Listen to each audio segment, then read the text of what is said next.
akan mengadakan technical meeting untuk mengikuti jejak Rasul ke 3 negara, yaitu ke Mesir, ke Yordania, dan Israel atau Palestina. Yuk ikuti terus technical meeting kita hari ini. 18-28 Juni 2022. Next. Nah, ini Bapak Ibu flight schedule kita. Kita akan berangkat.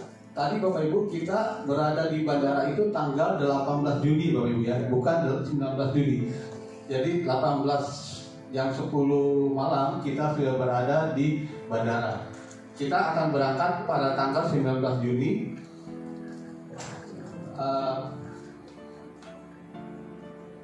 19 Juni pada pukul 01.10 sampai di Doha 05.45. Kita transit selama 3 jam. Bapak Ibu, ini schedule ini saat ini merupakan schedule yang terbaik Bapak Ibu. Kemarin saya berangkat pakai Etihad Bapak Ibu, saya transit 12 jam. Ada yang 15 jam pakai Qatar juga. Jadi ini kita alhamdulillah kita dapat transit yang terbaik. Kita hanya 3 jam Bapak Ibu. Pulangnya pun kita dapat transit yang bagus, itu 3 jam. Kemarin saya transit 8 jam pulangnya. Jadi alhamdulillah schedule kita ini bagus sekali Bapak Ibu.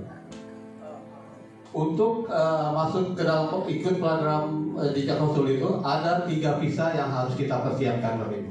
Yang pertama adalah visa Mesir. Ini visa Mesir Bapak Ibu.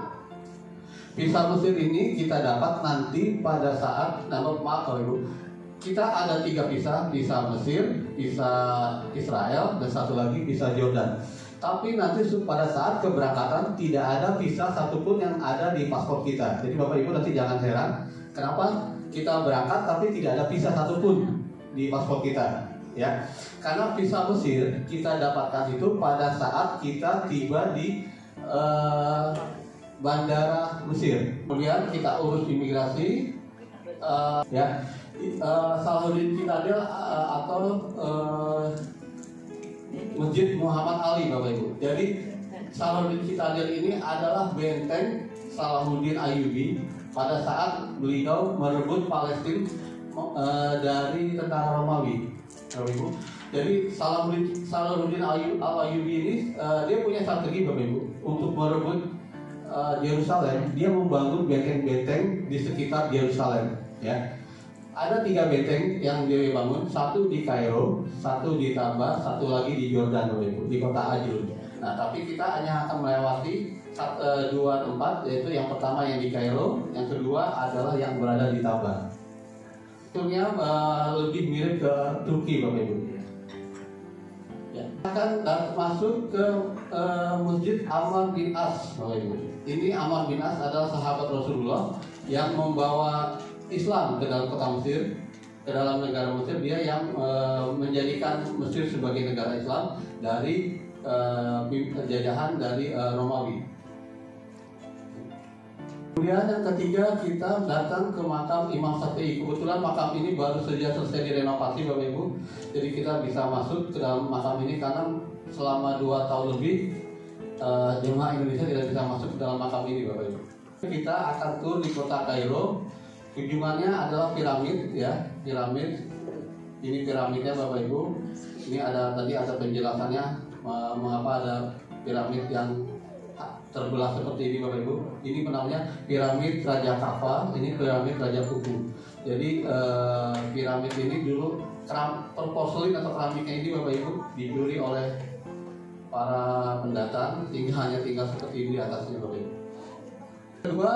Di hari kedua adalah Museum Mesir. Di sini tersimpan beberapa peninggalan yang ada di dalam piramid Bapak Ibu. Jadi piramid itu sudah kosong Bapak Ibu. Nah, isinya berada di dalam Museum Mesir ini. Ya. Kunjungan selanjutnya ada Masjid Al-Husain, masjid dari cucunya Rasulullah, anak dari Ali bin Abi Thalib dan Fatimah Az-Zahra. Ini kita akan datang ke sini Bapak Ibu. Di sini ada makam dari kepalanya Husain Bapak Ibu. Ya, kepalanya di belakang Di belakang mimbar ada makam ini ya, kepala dari Husain. Badannya berada di mana? Badannya berada di Karbala dalam perang waktu itu dalam Nasi Umayyah. badannya tertinggal di sana Bapak Ibu, di Karbala, Irak. Nah, kepalanya dibawa ke sini Bapak Ibu. Nanti kita bisa datang kunjungan ke sini. Kunjungan yang sangat diberikan oleh jamaah Indonesia biasanya adalah ke Masjid Al-Azhar. Ya, kita ada kunjungan ke sini, kita untuk sholat, biasanya kita melakukan sholat zuhur dan asar di masjid ini Bapak Ibu. Mesir, kalau di Turki Bapak Ibu yang pernah ke Turki pasti sudah mengenal Grand Bazaar ya. Kalau ini kan Gallery Bazaar. Mungkin Bapak Ibu nanti sudah sedikit kaget karena penuh sekali tempat ini Bapak Ibu. Selama ini perjalanan kami dari Kairo menuju Ka'bah itu 12 jam di dalam kendaraan. Kita hanya berhenti ada di 3 tempat. Jadi Bapak Ibu mempersiapkan ini nanti untuk buang air kecil terutama. Bapak Ibu, Uyun Musa. Uyun Musa atau yang sering disebut sumur Nabi Musa. Jadi pada di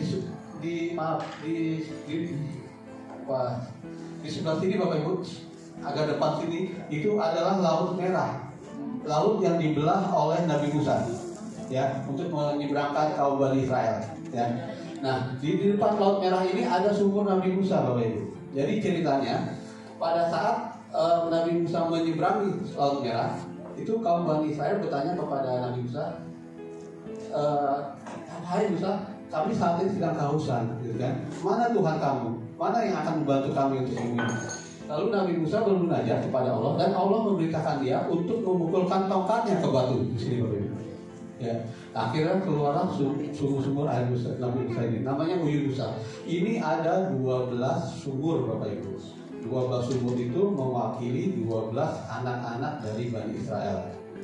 Ya. Tapi sebelum sampai kita ada satu lagi tempat Bapak Ibu.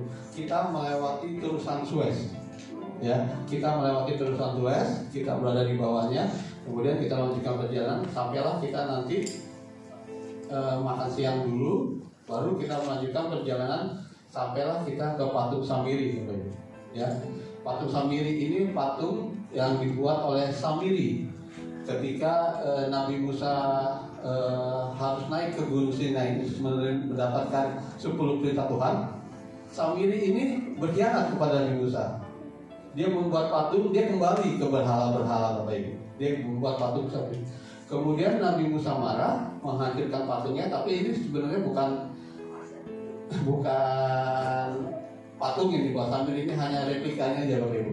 Dan ini terlihat ada di Bukit Sinai Bapak Ibu. Nabi Harun ini adalah nabi yang membantu Nabi Musa untuk berdakwah. Karena kan Nabi Musa itu gagap, ya, tidak bisa bicara dengan lancar karena dia waktu itu pernah memakan api, Bapak Ibu ya, dimakan api. Kemudian untuk menunjukkan kerasulan dia makan api, kemudian dia bicara gagap. Nah, dibantulah oleh Nabi Harun untuk menyampaikan dakwahnya Bapak Ibu. Nah, ini di depan makam Samiri itu ada makam Nabi Harun Bapak Ibu. Mengunjungi makam Nabi Saleh. Ini berdekatan Bapak Ibu. Makam Nabi Saleh dengan makam Nabi Harun berdekatan.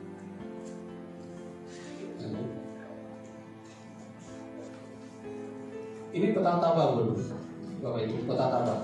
Pada saat kita proses imigrasi, kita turun dari bus, kita akan melalui beberapa tahap pintu imigrasi.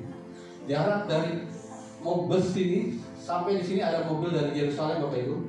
Itu sekitar 800 sampai 900 meter dan koper itu kita bawa sendiri. Ya, karena di sini tidak ada porter, yang ada hanya petugas imigrasi Bapak Ibu. Tentara-tentara Israel. Ya, tidak ada porter sama sekali. Jadi Bapak Ibu harus bertanggung jawab kepada kopernya masing-masing. Turun dari bus. Kini di sini barang akan masuk ke X-ray dan di sini ada porter Bapak Ibu. Ada porter yang mengantar hanya sampai sini Bapak Ibu. Nah, kita melakukan proses imigrasi ke imigrasi Mesir di sebelah sini Bapak Ibu. Ini kita proses imigrasi. Kemudian setelah selesai saya pimpin Bapak Ibu, kita akan melanjutkan perjalanan ke sini, ketemu dengan koper-koper. Guide Mesir Bapak Ibu tidak ikut. Ya, guide Mesir hanya sampai sini saja. Selanjutnya saya yang akan memimpin Bapak Ibu. Ya, akan memimpin. Masuklah kita di sini security check Mesir Bapak Ibu. Security check terakhir Mesir. Kemudian masuk ke sini security check Israel Bapak Ibu. kita akan melanjutkan perjalanan. Di sini ada pemeriksaan paspor. Nah, Bapak Ibu, pada posisi di sini nanti akan ada beberapa paspor yang secara random ditahan. Ya, Bu ya, secara random ditahan. Jadi nanti Bapak Ibu jangan kaget ketika ada paspor-paspornya yang ditahan.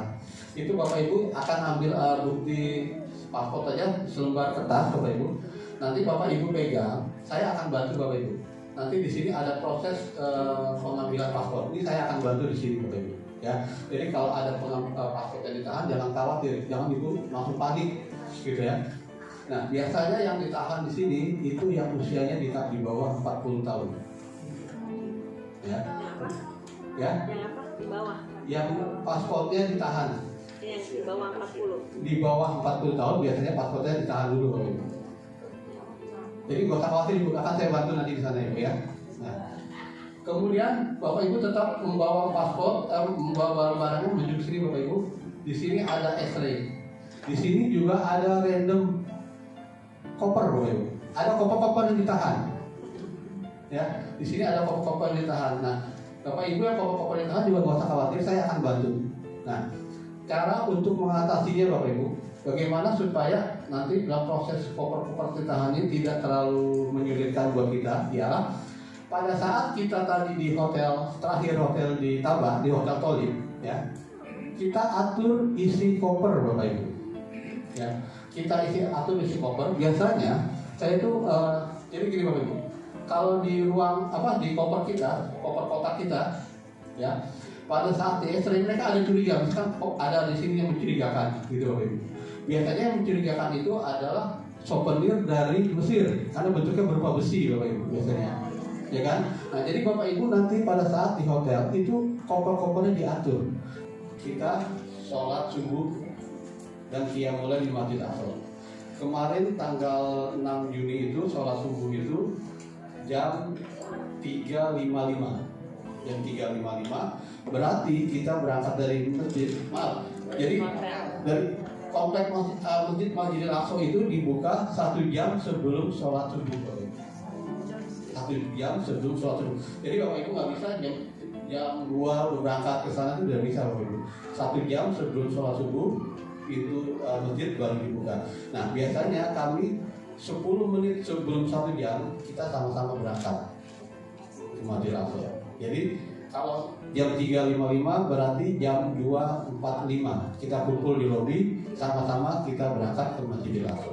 Bapak Ibu usahakan kita memakai pakaian yang santai, ya. Jangan kita memakai pakaian seperti Bapak pakaian gamis panjang gitu. Lebih baik kita pakai pakaian seperti tur, ya, karena kita lebih mudah nanti prosesnya.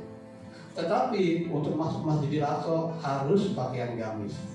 Di dalam komplek Al-Aqsa itu ada Dome of the Rock atau kubah batu kubah batu. Kemudian Masjid Qibli, ada Masjid Al-Buraq. Di luar komplek ini ada tembok ratapan gitu. Ada lagi sebenarnya Mushola Marwani, Bapak Ibu. Masjid Qibli dan Dome of the Rock. Ini Dome of the Rock kubah batu, ini adalah Masjid Qibli. Sekarang pertanyaannya, yang mana Masjid Aqsa Bapak Ibu? Iya, komplek. Jadi di dalam komplek itu ada Masjid Qibli dan Dome of the Rock. Jadi kenapa dikatakan Masjid Aqsa itu komplek itu Bapak Ibu? Karena tidak diketahui di mana sebenarnya Rasulullah itu sholat pada saat itu, ya kan? Tidak ada saksi siap di mana dia sholat. Akhirnya tempat itu seluas 14,4 hektar itu yang disebut Masjidil Aqsa. Nah, Masjid Qibli ini dibangun pertama kali oleh Umar bin Khattab, ya, Umar bin Khattab. Kemudian waktu itu dia bangun kecil sekali, kemudian dibesarkanlah oleh dinasti Umayyah, oleh Abdul Malik bin Malik, dibesarkan dulu.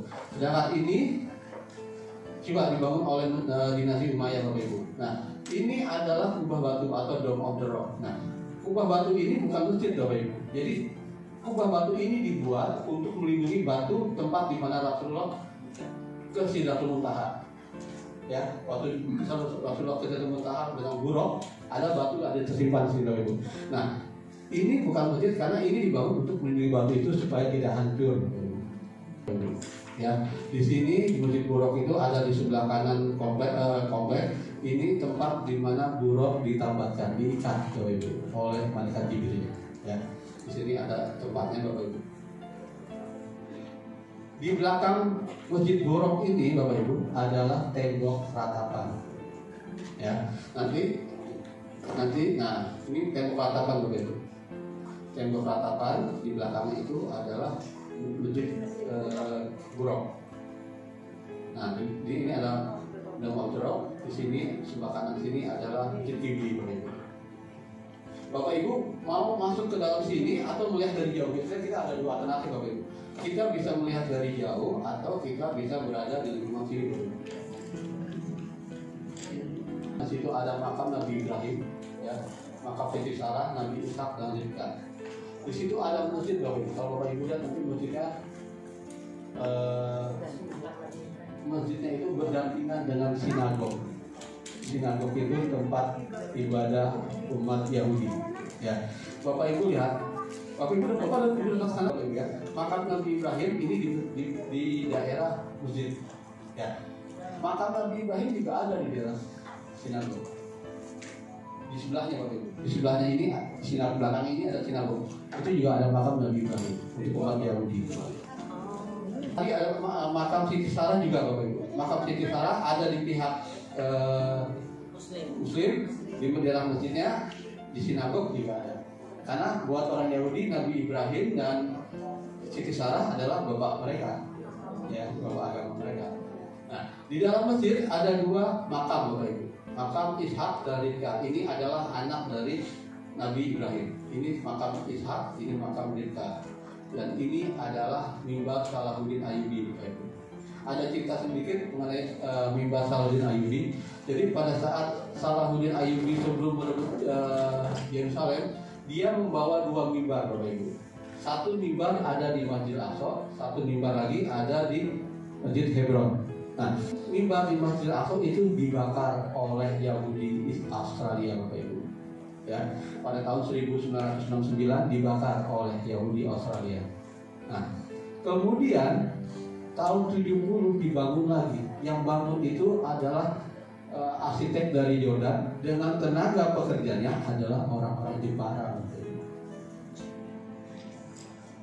Kemudian dari Yerusalem Bapak Ibu ada satu kunjungan lagi sebenarnya, itu adalah ke makam Nabi Yunus. Ke makam Nabi Yunus ini tidak ada gambarnya. Ke makam Nabi Yunus Bapak Ibu. Nabi Yunus di kota namanya kota Halhun. Hal satu tahun, jadi kota satu tempat Nabi Yunus tinggal selama 1 tahun di kota tersebut Bapak Ibu. Di Hebron kita akan melanjutkan perjalanan ke Bethlehem Bapak Ibu. Kunjungannya adalah ke Nativity Church. Ini adalah gereja tempat di mana Nabi Isa dilahirkan. Ya. Tapi biasanya kami tidak mengajak jamaah untuk masuk ke dalam tempat di mana Masjid Isa dilahirkan. Gogoanya itu Bapak Ibu. Karena di situ kita harus tunggu lama. Kita nunggu umat-umat Nasrani itu bernyanyi-nyanyi dulu, ganti-gantian Bapak Ibu. Nyanyi dulu selesai, ada grup lagi nyanyi-nyanyi dulu, gantian. Biasanya saya itu tidak menunggu lama, kita hanya melihat, kita foto-foto, kita langsung jalan. Kota Jericho ini adalah kota di mana kaum Bani Israel itu dijanjikan oleh Allah, tanah yang dijanjikan. Kalau Bapak tahu, tanah dijanjikan atau promised land. Jadi waktu itu Allah meminta Nabi Musa untuk membawa kaum Bani Israel keluar dari Mesir. Karena kaum Bani Israel dijadikan budak oleh Firaun, disuruh keluar dari Mesir untuk menuju kota yang dijanjikan.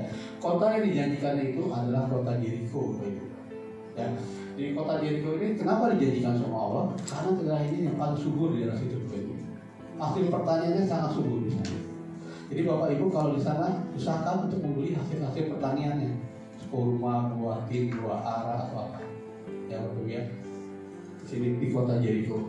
Nah di Jericho juga kita akan mengunjungi makam Nabi Musa dan juga Temptation Hill atau lembah godaan Bapak Ibu. Jadi di sini ada suatu goa Bapak Ibu, goa di mana Nabi Isa dulu pernah digoda oleh setan saat dia beribadah, sedang berdoa. di sebuah gua, dia digoda oleh setan selama 40 hari. Nah, lokasinya sendiri tidak diketahui di mana Bapak Ibu. Cuma ini tembok ini adalah tembok godaan. Nah, untuk masuk ke sini kita harus naik cable car. Jadi kita tidak naik cable car, kita hanya ada di kejauhan Bapak Ibu. Kita melihat aja dari kejauhan.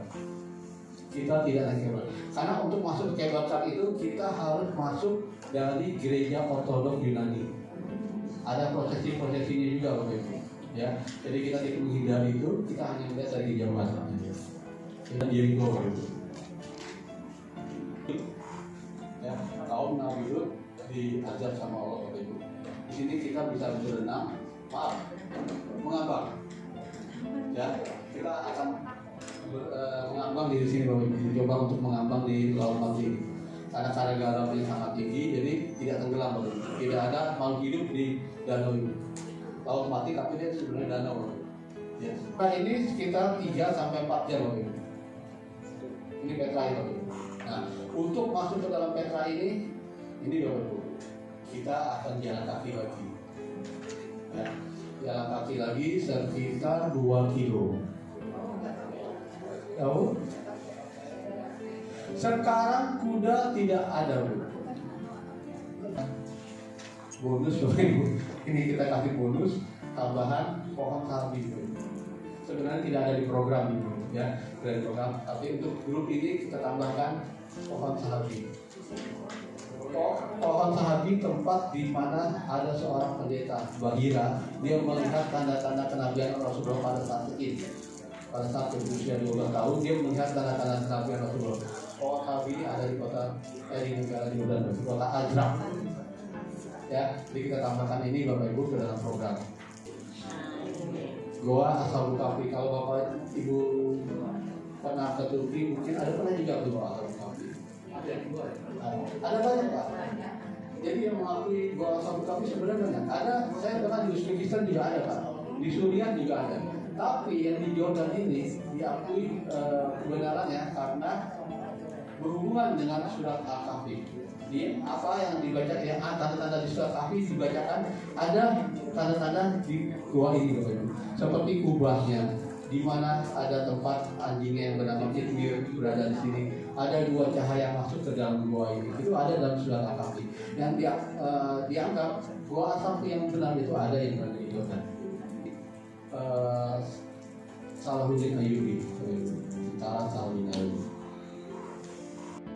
Demikian sahabat Ade Arhan, technical meeting kita untuk pemberangkatan ziarah jejak-jejak Rasul. Mohon doanya supaya dilancarkan dalam perjalanan ini. Terima kasih sudah menonton. Jangan lupa subscribe dan tekan tombol loncengnya supaya kami bersemangat dalam membuat konten-konten selanjutnya. Assalamualaikum warahmatullahi wabarakatuh.